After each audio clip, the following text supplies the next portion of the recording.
that unfortunately happen across the state and country every day. Even though they are murderous acts, but doesn't mean that they are acts of domestic terrorism.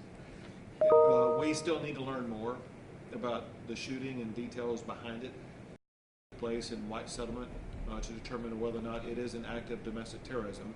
We did talk in this meeting about that shooting and some aspects of it, such as, among other things, the display of it on social media where everybody could see it, and the consequences of that, and what it could mean for future acts of domestic terrorism. But as we continue to learn more about that, I think it's premature at this particular stage for us to classify it as an act of domestic terrorism, but we are evaluating it. And we filter it into our analysis of everything that we're working on. Governor, on the cyber attacks from Iran, when did those start and have any been successful? I would like to refer it to the director of DIR, where the information came from. Sure, for security purposes. Why don't you let them know your name and... Sure. Amanda Crawford, Executive Director, Texas Department of Information Resources. We're still analyzing the information that came, obviously, since the incident with Iran is newer, and so we're looking at that and looking at the information and the data. And then also for security purposes, we'll go through and make sure that we're happy to provide information on it, but the details and specifics we wouldn't necessarily do. But this is just information that within the last 48 hours or so that we picked up. I'm sorry, to follow up with your question, but I do want to make a point that you can validate. It's my understanding none of those attempted attacks have been successful. And to be clear, those are on state networks. Those are ones that are run, actually state agency networks that are monitored by the Department of Information Resources. That's not to say that there aren't websites or things that might be run outside of the state networks that we do not monitor, and that there may have been actually successful, certainly maybe defacing we've heard of some things that we're still looking into as well. But as far as the state networks go and things that are actually within the purview of the Department of Information Resources, we are not aware of any successful attacks. Did the information that you have, does it suggest it's from the Iranian government? We do not have information on that at all. Wait, Bob had a question. I was just going to say, 10,000 a minute, how does that compare? Were you getting thousands a minute before from Iran, or is it totally new?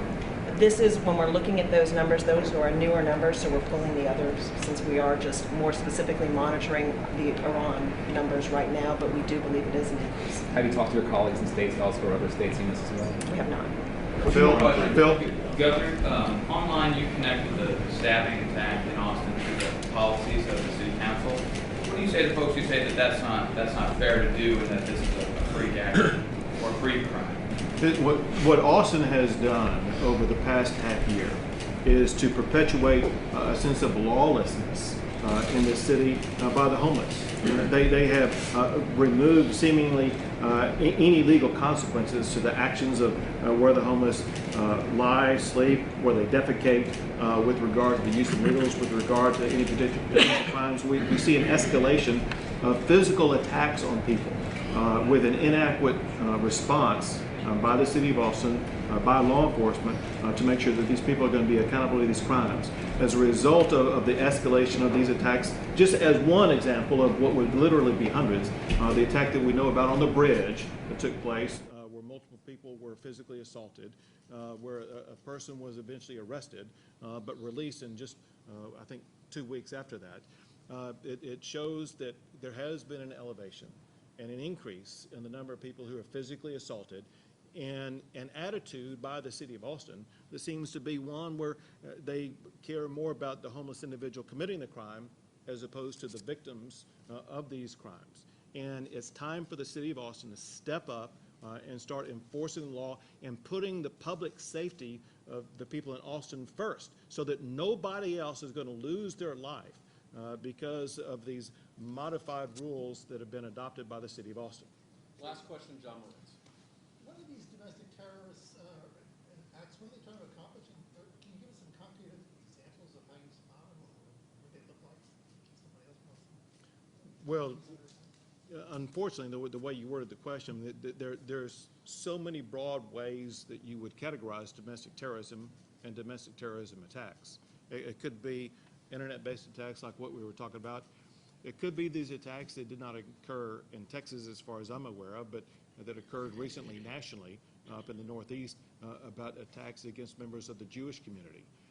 That would be, in my opinion, an act of domestic terrorism. I was mostly talking about the cyber attacks. How Oh, would the- one know it when they saw it and to their community? Well, yeah, I mean, if you may or may not know it at first, because sometimes there are things that are embedded in someone's computer, phone, other device that may not surface for months or even years later. And so sometimes it is difficult to discern whether or not you have been a victim of one of these attacks.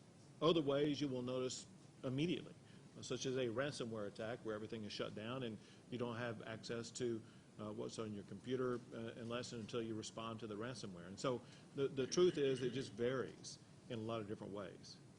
Thanks, guys. We got to run. Do you have additional questions on the ransomware attacks? We need to call.